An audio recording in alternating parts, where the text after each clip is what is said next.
noches. Mi nombre es Ivonne Merlo, soy pediatra gastroenteróloga de El Salvador. Para mí es un placer participar en este curso de puericultura tan bonito. Gracias a Jorge por la invitación y espero que lo que les traigo esta noche sea de su ayuda para su práctica clínica. Bien, dentro del módulo de enfermedades gastrointestinales, a mí me tocó hablar sobre los trastornos gastrointestinales funcionales del niño pequeño. Y voy a hacer la maratónica misión de en una hora tocar lo más importante del cólico infantil, el reflujo gastroesofágico, la constipación funcional, la disquesia y la diarrea funcional. Dentro de los trastornos gastrointestinales funcionales, recordemos que estos han tenido su evolución desde hace mucho tiempo. Se crearon a partir de 1990 los criterios de Roma I y no fue hasta hace 5 años que salió la última edición de estos criterios de trastornos gastrointestinales funcionales, que son los criterios de Roma IV, que son los que hasta el momento están vigentes. ¿Cuál ha sido su evolución? Bueno, al inicio solo eran 4 trastornos principales: vómitos, dolor abdominal, diarrea funcional y trastornos de defecación. Y no fue hasta Roma III que se categorizó las edades entre menos de 4 años y de 4 a 18 años, y ya se le empezó a dar a esto un enfoque más biopsicosocial.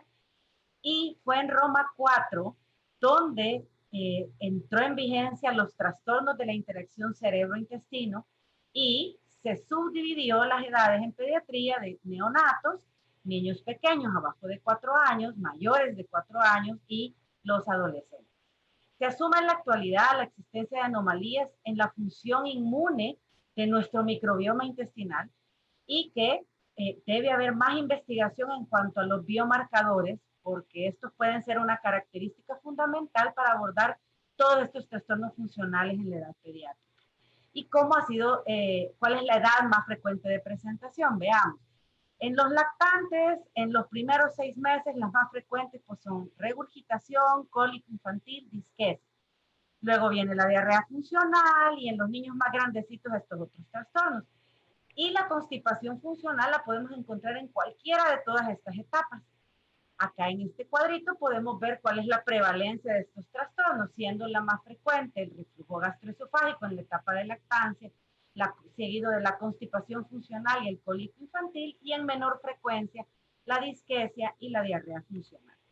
Vamos a hablar entonces primero del cólico infantil. Bueno, y la imagen les recuerda mucho a estos papás angustiados, con ojeras, depelados, con este niño pequeño de 2 meses que pasa llorando toda la noche, y son estas llamadas que nos caen a nosotros los pediatras a las 2 de la mañana, a las 11 de la noche, que el niño no para de llorar.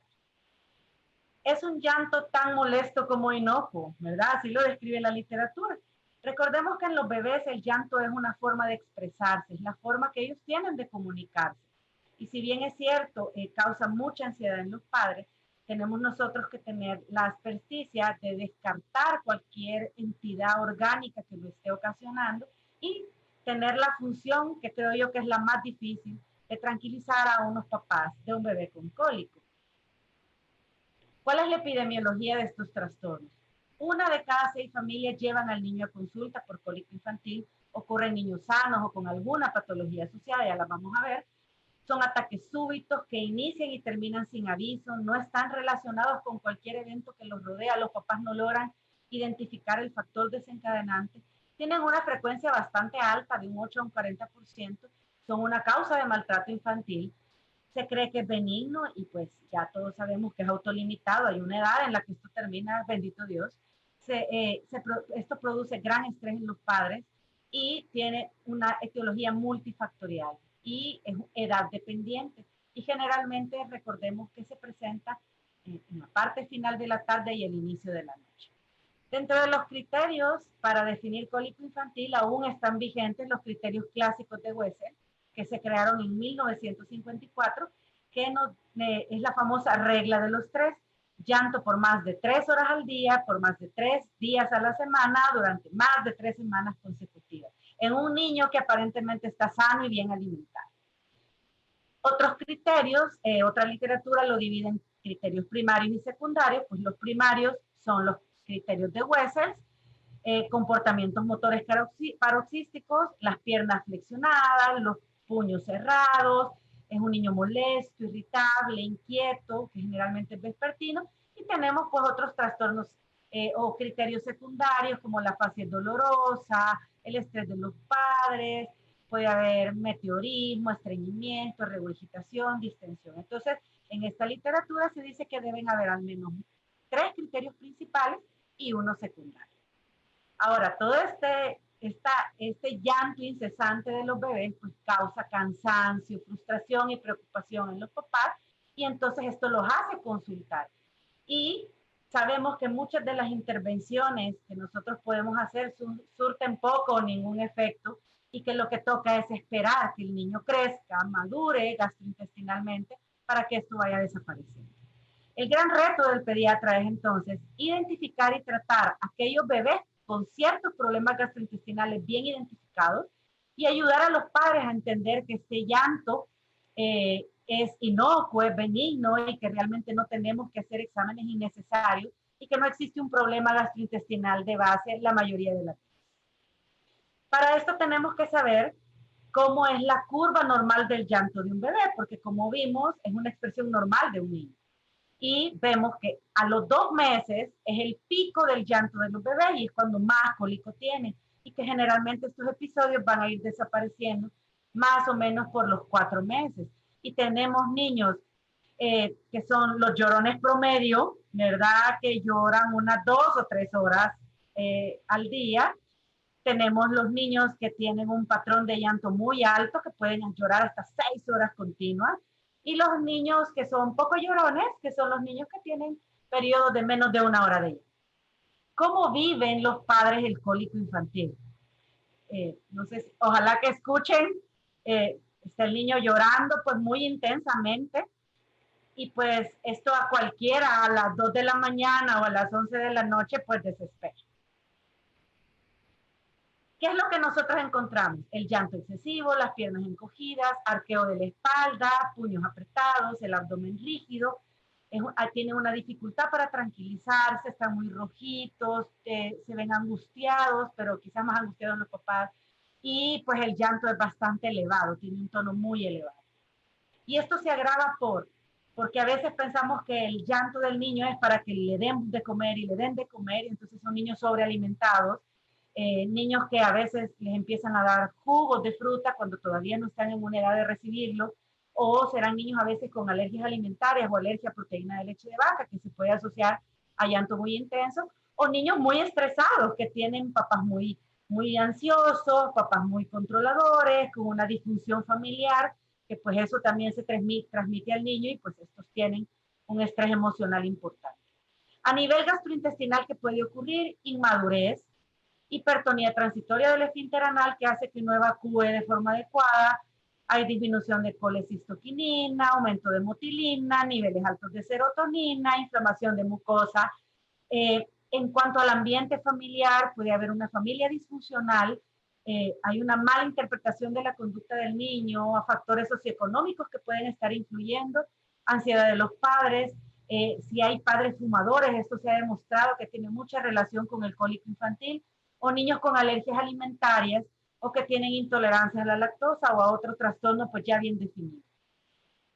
¿Cómo debe ser la evaluación del llanto excesivo e inconsolable? Pues primero tenemos que evaluar la salud general del niño, ver cómo es la historia prenatal y perinatal, la aparición y duración del llanto, en qué momento ocurre, la naturaleza de las deposiciones, el tipo de alimentación, si es fórmula, si es leche materna, si hay historia familiar de alergias, y cómo es la respuesta o la reacción de los padres cuando el niño se pone a llorar. Eso es bien importante.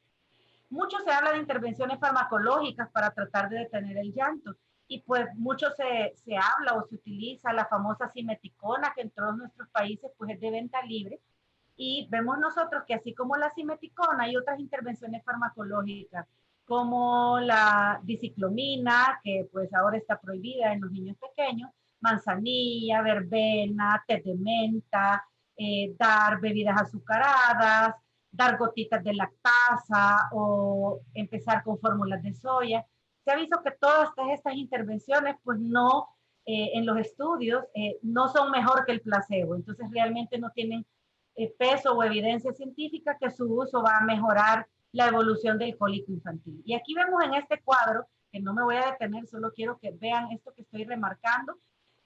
Todos estos estudios de todas estas intervenciones pues realmente tienen muy baja o baja calidad de evidencia.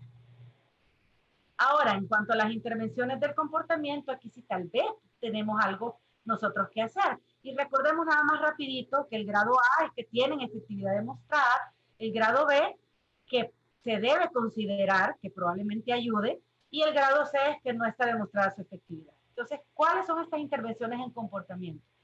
Un examen clínico del bebé para eliminar otros posibles problemas, por supuesto que tenemos que realizarlo. Reafirmar los esfuerzos de los padres por cuidar a un bebé angustiado y reconocer el sentimiento de impotencia que estos papás pueden tener cuando tienen un niño muy llorón. Llamar a los papitos por teléfono, hola, ¿qué tal? ¿Cómo va el bebé? Para que estos papás se sientan apoyados, se sientan reforzados y sientan que pueden confiar en ustedes como pediatras, casi que la hacemos de psicólogos para los papás. También deben excluirse causas normales de llanto, como un niño muy sobreabrigado. Yo creo que culturalmente en nuestros países creemos que al niño hay que envolverlo todo y somos países tropicales donde no hay tanto frío, pero el niño tal vez lo único que tiene es calor o a veces solo le aprieta un calcetín o tiene el pañal sucio y entonces debemos explicar a los papás que hay otras causas de llanto que puede tener este bebé, preguntar sobre la dieta del niño, índices de reflujo, su patrón evacuatorio, sus horas de sueño, la situación social o el entorno que rodea al bebé. Todo esto que ya les mencioné tiene un grado A de recomendación, o sea que tenemos que sí ser psicólogos para los papás en cuanto al tema de cólico infantil. En cuanto a los que tienen una evidencia B, que no es nada despreciable, es animar a los padres a buscar apoyo de otros familiares, porque a veces los papás necesitan un periodo de descanso, están muy agotados, no solo física, sino que también emocionalmente. También reducir o eliminar los alergenos que puedan estar presentes, como si es un niño alimentado con fórmula, pues fortalecer que la alimentación sea nada más a base de leche de su madre, eliminar otros alergenos que pueden estar causando tal vez problemas en la dieta de la madre, palabras tranquilizadoras, arrullar al bebé, cogerlo en brazos, masajes en el abdomen, flexión de las piernas. Todas estas intervenciones también se ha visto que pueden tener alguna ayuda. Y pues la música sí funciona, vean esto. Vean este ejemplo de este bebé. Está llore y llore y llore y pues bueno, los papás tienen que ayudarse de algo.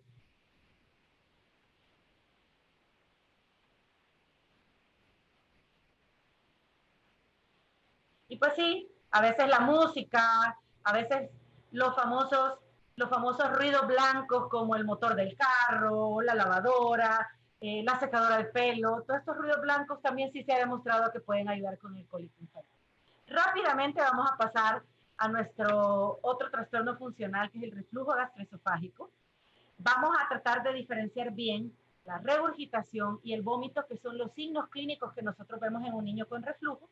La regurgitación solo es cuando el niño escurre su lechita y el vómito es cuando hace arcada, cuando le expulsa con fuerza.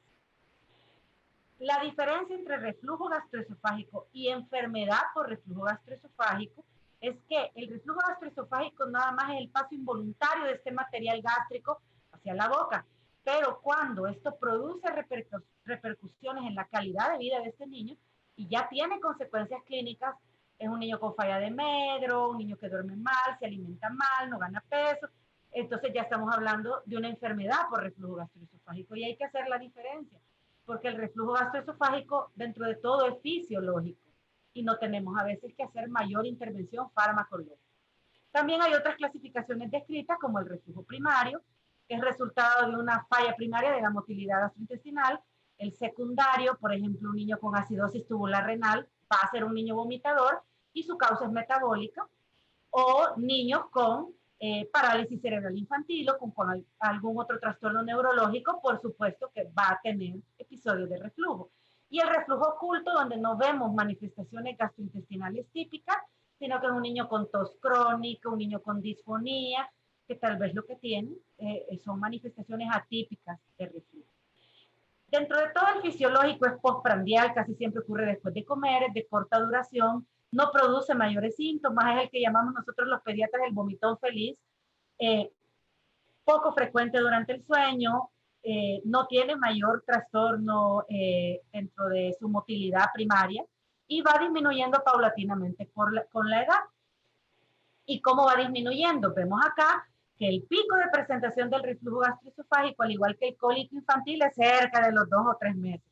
Y ya poco a poco vamos viendo en la curva que esto va disminuyendo, tanto que cerca de los 6 meses ya ha disminuido un 40-50% y al año de edad ya ha disminuido hasta en un 80% lo que es el reflujo fisiológico. ¿Cuál es la fisiopatología de este? Bueno, sabemos que estos bebés, por su inmadurez gastrointestinal, tienen peristaltis esofágica alterada, tienen ondas terciarias, ¿verdad? La motilidad esofágica es desordenada, el esfínter esofágico inferior tiene disminución de su tono, el vaciado gástrico también está retardado, niños que pueden tener alguna alteración anatómica o hay algunos factores genéticos. Sabemos que hay familias que tienen predisposición a tener más episodios de enfermedad por reflujo gastroesofágico. Y esta entidad que no debemos olvidar, la que es la alergia a proteína de leche de vaca, hay muchos síntomas que se sobreponen con respecto al reflujo gastroesofágico. Entonces, ojo, tenemos que aprender a hacer bien este diagnóstico diferencial. Si tenemos un niño con reflujo gastroesofágico, dentro de todas las intervenciones que hagamos no va mejorando, hay que tratar de rehistoriar y ver si no se trata de una alergia a la proteína de leche de vaca. Y ahora vivimos una epidemia de obesidad que se ha incrementado con esto de la pandemia. Los niños han tenido menos actividad física, todo ha sido virtual, comen más, sus horarios de comer están desordenados y sí se ha visto que a medida el índice de masa corporal aumenta, los episodios de reflujo también van en incremento. ¿Cuáles son los síntomas característicos de acuerdo a las edades de los pacientes?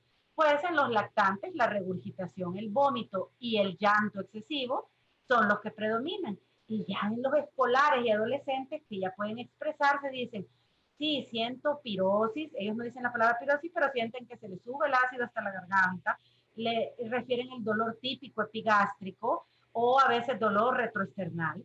Y en los preescolares y escolares puede haber una combinación de estos dos grupos. ¿Cómo vamos a hacer el diagnóstico? Historia clínica. Hoy por hoy la historia clínica sigue siendo el estándar de oro para diagnosticar reflujo gastroesofágico. Podemos tomar mano de muchos cuestionarios en línea. Les traigo este ejemplo que es muy bonito, donde nosotros podemos investigar, se les puede pasar a los papás y podemos investigar el número, cantidad, la irritabilidad, problemas con la alimentación, si este niño tiene llanto constante, la duración de ese llanto, si le da hipo frecuente, arqueo, ahogo o cianosis a la alimentación, o si hay otros síntomas asociados, problemas para alimentar, trastornos evacuatorios, horas de sueño o otras manifestaciones clínicas asociadas.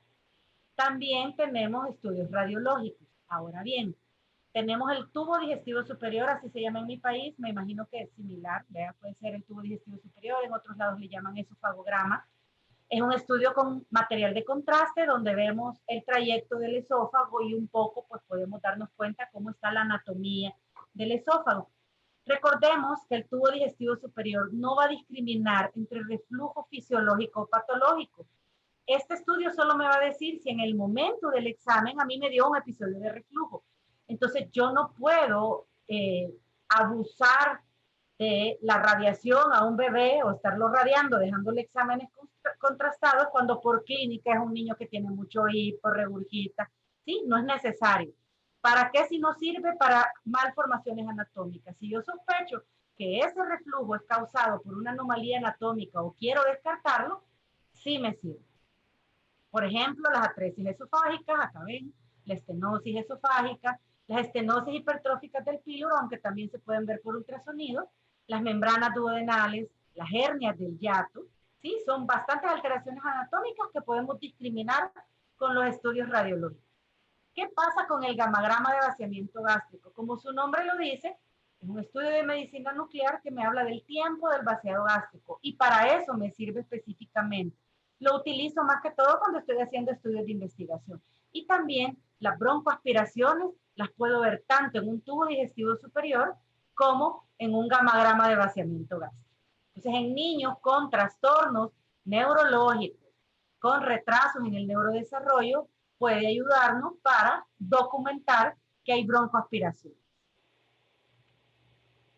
El ultrasonido esofágico, si bien es cierto, es un estudio no invasivo, tiene que hacerse postprandial y depende mucho de la experiencia del radiólogo que lo realice. Y todavía no están bien definidos los rangos normales en niños. Entonces, el grado de recomendación para enfermedad por reflujo gastroesofágico todavía es bajo. Acá podemos ver en este cuadro cómo varía la sensibilidad y especificidad del ultrasonido en los diferentes estudios cuando yo lo comparo con el estándar de oro, que es la pHmetría de 24 horas. Lo que sí puedo ver son masas que estén haciendo compresión o tumores esofágicos. Eso sí lo puedo ver con un ultrasonido. La endoscopía. La endoscopía tampoco me sirve para hacer diagnóstico de reflujo. Me sirve para detectar complicaciones de reflujo. Por ejemplo, esofagitis por reflujo. Acá podemos ver en la fotografía diferentes grados de esofagitis o la famosa traquealización del esófago, que es cuando ya ha habido una enfermedad por reflujo gastroesofágico ya bien crónica, el daño es bastante severo. Y también el esófago de Barrett. Esto a veces lo podemos ver en adolescentes o en escolares o en adultos jóvenes que han tenido reflujo crónico sin un manejo formal. También podemos detectar estenosis esofágica en niños con mucha disfagia y también diagnósticos diferenciales como la candidiasis esofágica o la esofagitis eosinofílica, que es el diagnóstico clínico, es indistinguible de la enfermedad por reflujo gastroesofágico. Yo tengo que hacer biopsias para que el patólogo me diga, aquí hay una esofagitis eosinofílica. Yo encuentro un mayor número de eosinófilos por campo y entonces yo hago el diagnóstico. La manometría me sirve para trastornos de motilidad como la calasia, por ejemplo, y cuando yo quiero hacer mediciones del tono del esfínter esofágico inferior, ¿verdad? Entre menos edad gestacional, menos tono del esfínter, por lo tanto, mayor probabilidad que este bebé tenga episodios de reflujo gastroesofágico.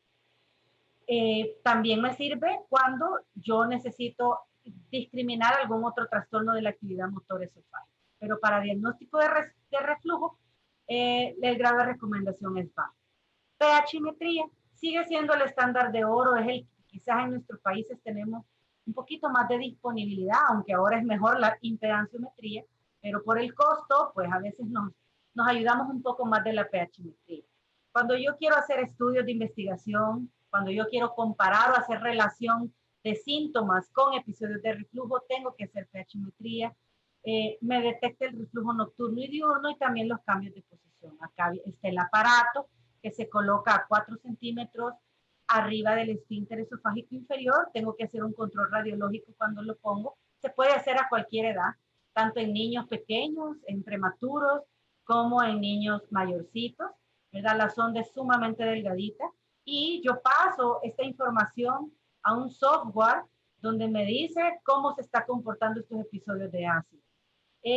Cuando yo lo tengo que realizar, cuando yo no tengo una evolución favorable a pesar del tratamiento médico, cuando yo quiero hacer una relación entre síntomas o cuando yo voy a hacer una cirugía antirreflujo, voy a hacer un Nissen, yo tengo que hacer una pHmetría, idealmente pre y post quirúrgica, cuando la tenemos disponible en nuestros hospitales, por supuesto. Todo esto es lo que evalúa la pHmetría. El número de reflujos, qué tan prolongados son, la relación de reflujos por hora, cuánto tiempo el bebé pasó con el reflujo con un pH abajo de 4, el aclaramiento esofágico, o sea, me da muchísima información. Y acá podemos ver una pHmetría normal, donde el pH esofágico no baja de 4, y una pHmetría obviamente positiva. Y tenemos también la impedanciometría, que son obligadas en pre y poscirugía, cuando, como les repito, la tenemos disponible y cuando quiero diagnosticar trastorno de motilidad. También me sirve porque me discrimina entre episodios ácidos y no ácidos y detecta absolutamente todos los episodios de reflujo. ¿Con qué tengo que hacer el diagnóstico diferencial? Con una técnica inadecuada de alimentación, ¿verdad? Lo que hablábamos en el cólico, estos niños que son sobrealimentados, que pasan rebalsados todo el tiempo, pasan regurgitando mucho. La alergia a proteína de leche de vaca o soya, intolerancias alimentarias y pues los otros problemas tanto metabólicos como anatómicos. ¿Cuáles son nuestras banderas rojas en reflujo? Sangrado, vómitos en proyectil, o que el reflujo empiece de los 6 meses, que ya no sería lo usual. Si yo tengo diarrea, constipación, fiebre, o otros signos clínicos asociados como convulsiones, hepatosplenomegalia, ¿sí? Los objetivos del tratamiento son, número 1, mejorar la calidad de vida de este bebé, que duerma mejor y se alimente mejor, que gane peso, aliviar los síntomas y prevenir y tratar las complicaciones. Las medidas generales, lo vamos a recordar rápidamente, tratar de que este niño sea alimentado en una posición, en un ángulo entre 15 y 30 grados, no en un portabebé porque quedan demasiado verticales y los bebés no logran controlar tronco. Debe haber una adecuada técnica de alimentación y en los niños más grandes pues se puede elevar un poquito la cabecera de la cama. Y en los más pequeños podemos utilizar los colchones antirreflujo porque están disponibles en muchos lugares para que este bebé tenga la inclinación que debe de tener al dormir. En cuanto a la técnica de alimentación, en el niño que ya es ablactado, podemos utilizar nosotros cereal de arroz y en el que no tiene edad de ablactación, podemos utilizar las llamadas fórmulas antirreflujo o antirregurgitación. Recordemos que al bebé hay que recomendar a los papás y acostarlos en decúbito lateral derecho en la primera hora y al lado contrario en la siguiente hora para acelerar el vaciado gástrico.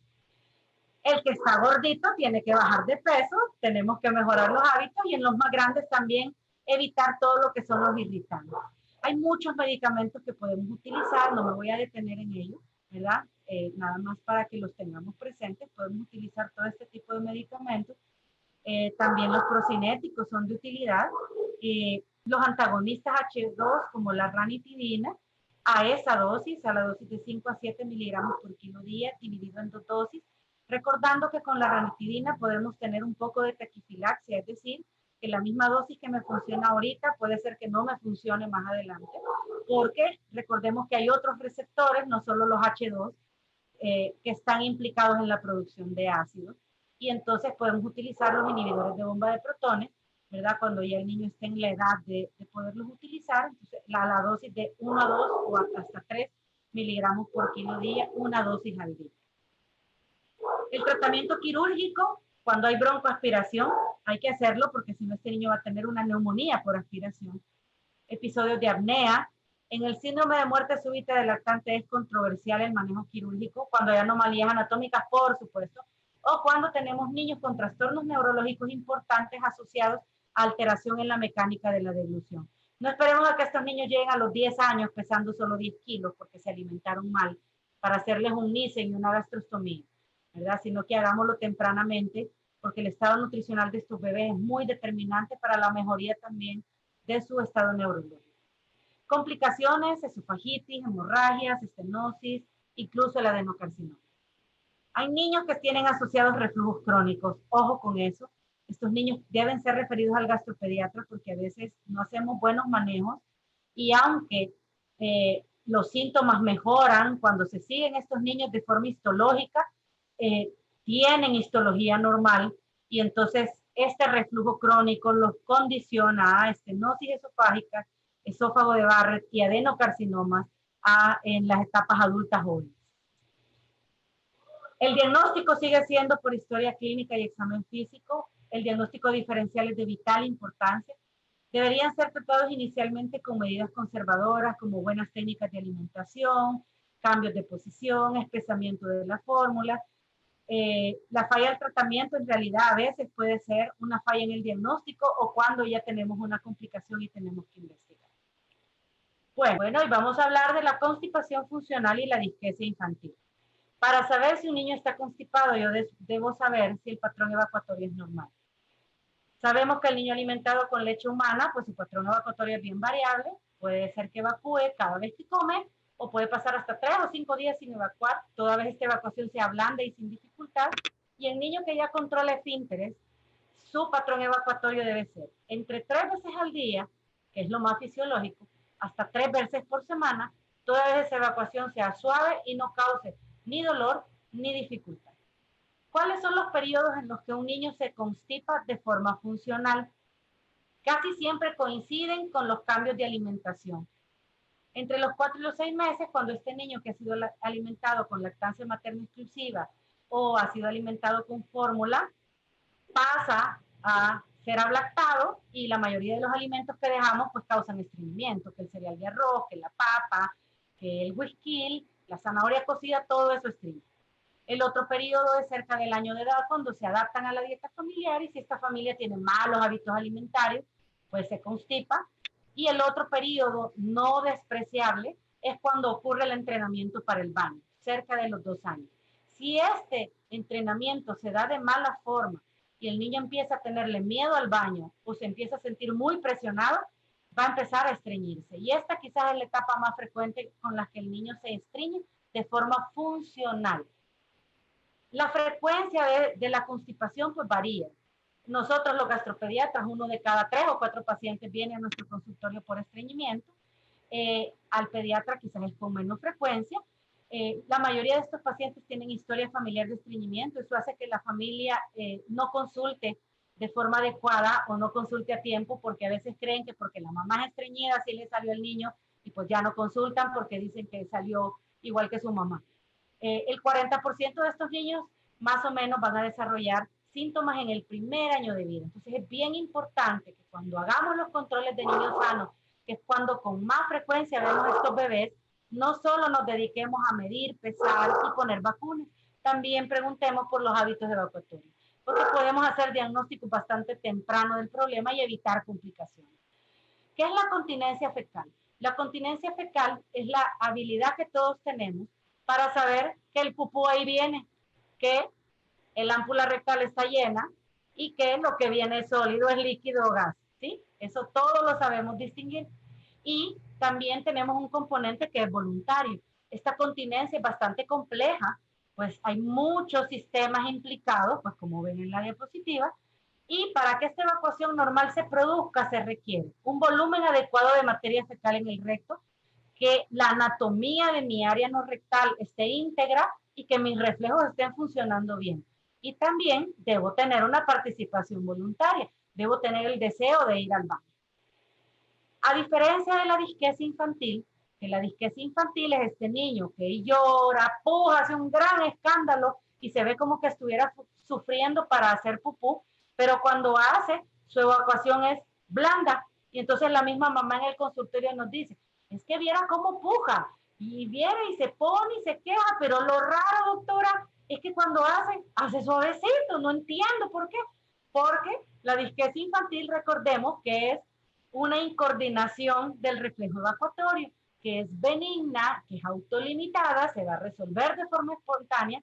Por lo tanto, por favor, no utilicemos laxantes, porque esto no es un estreñimiento, no les va a mejorar con el laxante. Lo que va a ocurrir es que le va a dar más retorcijón al niño, pero él siempre va a apretar su esfínter anal externo para no evacuar. Y estos bebés generalmente no tienen ningún otro problema de salud. En cambio, el estreñimiento funcional son estos niños que hacen menos de 2 veces por semana, pero son esas evacuaciones monstruosas, súper voluminosas, que tapan el baño. A veces han tenido periodos de encopresis o manchado involuntario, les duele mucho el estómago y cuando evacúan ese dolor mejora. Cuando les hacemos el examen físico encontramos fecalomas en el recto.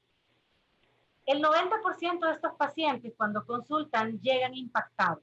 Eso los hace consultar. Entonces, la desimpactación es el paso 1. Debe realizarse siempre antes de instaurar una terapia de mantenimiento, porque si no lo hacemos así, ningún medicamento o ninguna intervención va a funcionar si no hacemos una adecuada limpieza de ese recto. Recordemos el círculo vicioso. Este niño pequeño que se condiciona con gran facilidad necesita una sola evacuación dolorosa para relacionar que pupú es dolor, y a partir de ahí empieza a retener de forma voluntaria, y al hacerlo vuelven las evacuaciones cada vez más duras y más dolorosas y le va dando más temor para evacuar, y así es como esto se va perpetuando en el tiempo y se va complicando. ¿Cuáles son las manifestaciones clínicas más frecuentes? Pues a la cabeza la impactación fecal, aunque la puse abajo en el cuadro, pero es la más frecuente. Más abdominal, ya sea por palpación abdominal o por palpación rectal, el fecaloma, dolor al evacuar, y el manchado y la encopresis, que esta es una causa muy frecuente de bullying en los niños ya más grandecitos. Así a veces pueden llegar los niños a la emergencia y se les ve pues la masa y podemos pensar que es un tumor o algo, pero a veces pues es un fecaloma nada más. El tacto rectal. Hasta el 85% de los médicos de atención primaria difieren este examen. Por favor, en los lactantes siempre, siempre, siempre hacer tacto rectal y examinar el área no rectal, porque se van muchos diagnósticos diferenciales cuando no lo hacemos. En los niños mayores, dependiendo de qué tan aprensivo esté este niño, podemos ayudarnos de que esté en las piernas de su mamá, en un ambiente más tranquilo, para poder hacerlo. Tiene que ser un examen doloroso si se hace bien. Nos permite apreciar el diámetro del canal anal, el tono del esfínter y eventualmente la presencia o no de un fecaloma ante una masa abdominal. ¿Cuáles son los hallazgos asociados a causas orgánicas? Bueno, este niño que no evacuó en las primeras 48, 72 horas de vida, que está asociado a detención de crecimiento. Cuando yo palpo un fecaloma abdominal y no palpo fecaloma en el recto, pues puede ser un Hirschsprung, ¿verdad? Puede tener una área de transición que hace que no haga fecalomas en el recto.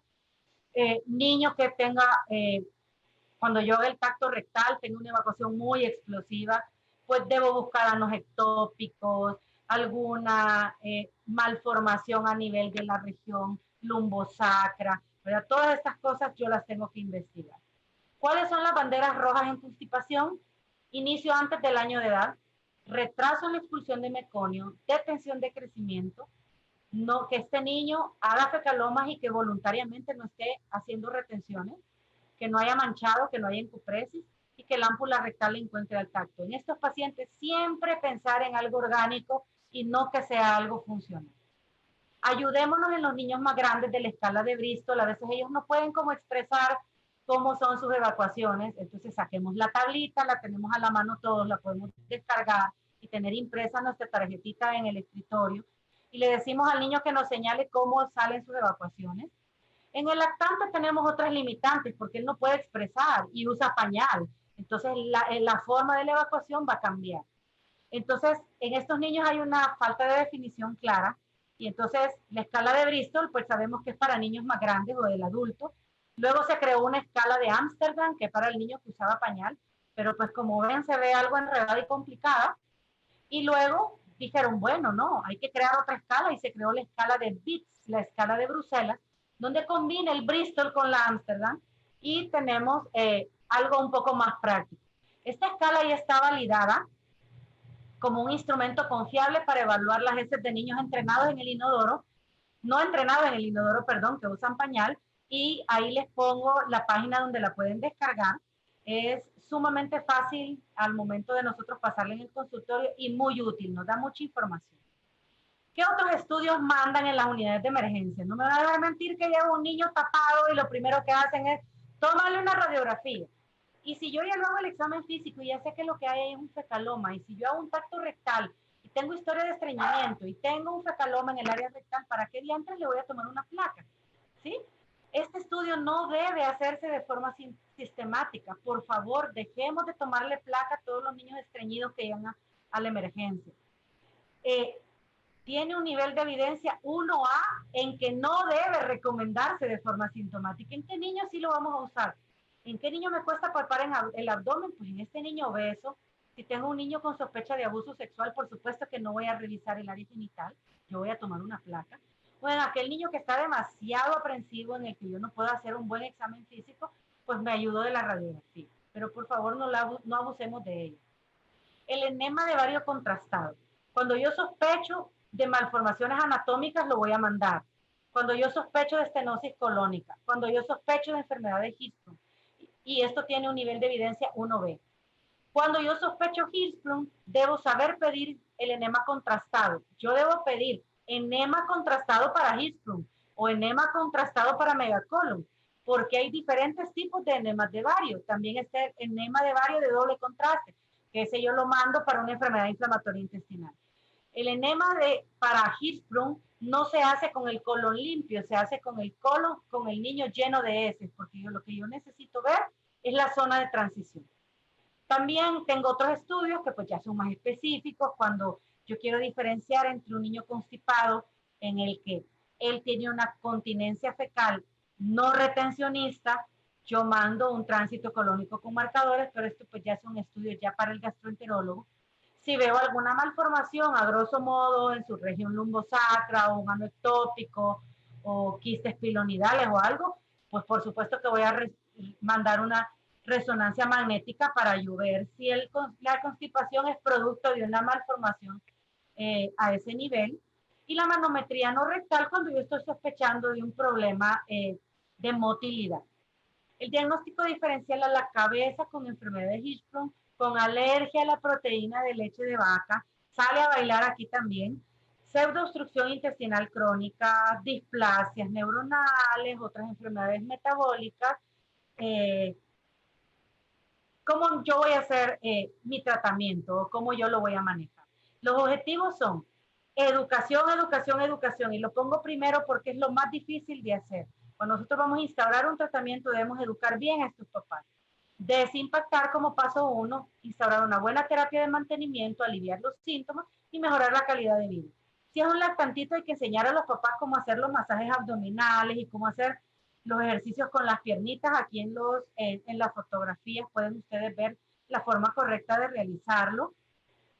Con los enemas, por favor, al menos en mi práctica, yo los uso muy poco, aunque yo prefiero desimpactar oral, pero bueno, si ustedes van a hacerlo, tengan mucho cuidado, por favor, con los niños pequeños con respecto a los enemas que contienen fosfatos, porque recordemos la gran absorción de electrolitos que hay a nivel colónico. Estos niños pueden cursar con hiperfosfatemia o con hipocalcemia cuando yo ocupo enemas con electrolitos. Mucho cuidado. En cuanto a la fase de mantenimiento, recordemos que el objetivo es mantener el recto vacío. Yo debo hacer una buena educación sobre el uso del inodoro. Por favor, nadie puede evacuar con las piernas colgando. Hay que ponerle al niño un banquito y un adaptador adecuado para que no tenga que estar equilibrando al momento que esté en el baño. Al pobrecito le duele para evacuar y si está equilibrando y con los pies colgando, pues no va a lograr entrenarse de forma adecuada. ¿Qué dice ESPADAN y NASPADAN en cuanto a constipación en niños? En cuanto a desimpactación, la evidencia muestra que el polietilenglicol y los enemas son igualmente eficaces para desimpactar a un niño, pero por ser vía oral, el grupo de trabajo prefiere el polietilenglicol, es decir, prefiramos la desimpactación oral. Es menos cruenta, menos traumática para un niño pequeño. Y la terapia de mantenimiento puede hacerse con polietilenglicol, que es el que ha demostrado ser más eficaz, y se considera que la lactulosa es segura para todas las edades y se recomienda en caso que el polietilenglicol pues no esté disponible. La duración de tratamiento, pues quisiera tenerles una respuesta para eso, pero no existen estudios controlados que me digan cuál debe ser la duración óptima del tratamiento médico en niños con estreñimiento funcional. Y el pronóstico es también bien variable entre cada paciente. Acá les traigo este cuadrito solo para que vean el nivel de evidencia y el grado de recomendación que tienen los diferentes laxantes. Polietilenglicol es el que tiene mejor nivel de evidencia y grado de recomendación. Lactulosa en segundo lugar, sales de magnesio, xenócidos y bueno, el resto ya tienen menor grado de evidencia para uso en niños pequeños. En el lactante, si yo tengo una bandera roja, por favor de entrada remitamos al especialista que corresponda. Si no tengo banderas rojas y mi niño está con lactancia materna exclusiva, tengo entonces que ver si realmente es una constipación o una disquesia y debo mejorar también el aporte de líquidos de la mamá, la dieta de la madre. Si el niño no es lactancia materna exclusiva, tengo que ver qué fórmula está usando y entonces escoger una que le ayude un poquito más a ese bebé. Si mejora, hay que darle seguimiento por un periodo por lo menos de 3 meses. Si no mejora, considerar medicarlo o un diagnóstico diferencial. Y si a pesar de eso no mejora, remita al gastroenterólogo pediatra. Si usted tiene que este niño lo sigue en un periodo de 3 a 6 meses y no tiene la mejoría que espera, refiéralo al gastroenterólogo pediatra. Fomentemos siempre la lactancia materna porque así vamos a establecer un buen microbioma y una adecuada motilidad colónica. No utilizar enemas ni supositorios de forma rutinaria para su tratamiento. Eso va a generar más actitud de retención en el niño pequeño. Ningún tratamiento va a ser efectivo a menos que se logre una buena desimpactación y siempre, siempre dar un manejo de mantenimiento. No nos quedemos con que ya lo desimpacté, lo mando para la casa y no le doy una buena terapia de mantenimiento, porque ese niño que llegó constipado y que llegó impactado, a la semana le va a volver a llegar a la emergencia. La mayoría de los fracasos terapéuticos se deben a que no hacemos una buena educación, no enseñamos a los papás a utilizar los medicamentos de forma adecuada, No hacemos buenas intervenciones nutricionales o hacemos una medicación inadecuada. Y a veces no lo derivamos oportunamente al gastroenterólogo pediatra y entonces estamos chiñando a este paciente y no va mejorando con el tiempo. Entonces, derivémoslo cuando sea necesario y hagámoslo de forma oportuna. Les traigo ya al final, ya para terminar, un poquito sobre la diarrea funcional. Esta la dejé para el final, no les traigo mucho porque es el trastorno digestivo funcional menos frecuente, pero quiero que quede claro la diferencia entre diarrea funcional y el síndrome de intestino irritable variedad, diarrea. Puede representar un subgrupo de estos pacientes con síndrome de intestino irritable, pero el niño con síndrome de intestino irritable, recuerden, sus síntomas cardinales dolor. El niño con síndrome irritable, variedad, constipación, el niño evacúa porque está estreñido, pero al evacuar el dolor no se le quita. El que está constipado, que solo es un estreñimiento funcional, evacúa y se le quita el dolor. Lo mismo pasa con la diarrea funcional. Si yo tengo una diarrea funcional sin dolor abdominal, entonces yo la catalogo en este grupo. Pero si es una diarrea que tiene dolor abdominal, pues no es una diarrea funcional. Otros nombres utilizados son diarrea sin dolor o la famosa diarrea nerviosa. El aspecto más importante es hacer una buena historia clínica, porque lo más importante es diagnóstico diferencial. Si está usando algún medicamento de forma inadecuada, por ejemplo, en niñas adolescentes o preadolescentes, a veces abusan de los laxantes, entonces, ojo, hay que tener un ojo clínico bueno para detectar estos casos. Malos hábitos alimenticios son estos niños que abusan de jugos de cajita o de bebidas industrializadas o que tienen el famoso té helado de polvo en todos los tiempos de comida, entonces están con un montón de líquidos osmóticos, entonces un niño que pasa con diarrea, pero es por el abuso de estas bebidas industrializadas, no es nada más que eso. Y hay que hacer un buen examen físico. Algunos estudios, dependiendo de los hallazgos que encontremos en el examen físico o de la sospecha diagnóstica que tengamos, pues podemos hacer algunos exámenes de sangre, podemos hacer una colonoscopía o una rectosimoidoscopía si queremos tomar biopsias rectales, si queremos hacer diagnóstico diferencial con enfermedades inflamatorias intestinales de colon, pues hay que hacer estudios endoscópicos. Se ha descrito que pueden estar relacionados a alteraciones de la motilidad intestinal y el tratamiento es meramente sintomático o si encontramos la causa, pues tratarlo. Algunos pacientes mejoran cuando restringimos lactosa, fructosa, cafeína o sorbitol de la dieta por lo de los juguitos.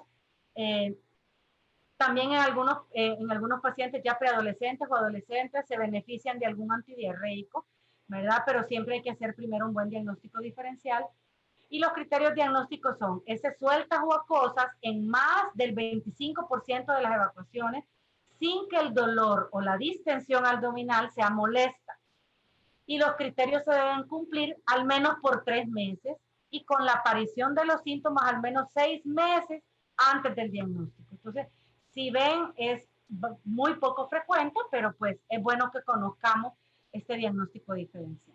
Bueno, fue un placer verlos esta noche, aunque sea de forma virtual. Gracias a Dios la tecnología nos acerca un poco más y podemos, aunque estemos lejos en kilómetros y en millas, la tecnología nos acerca.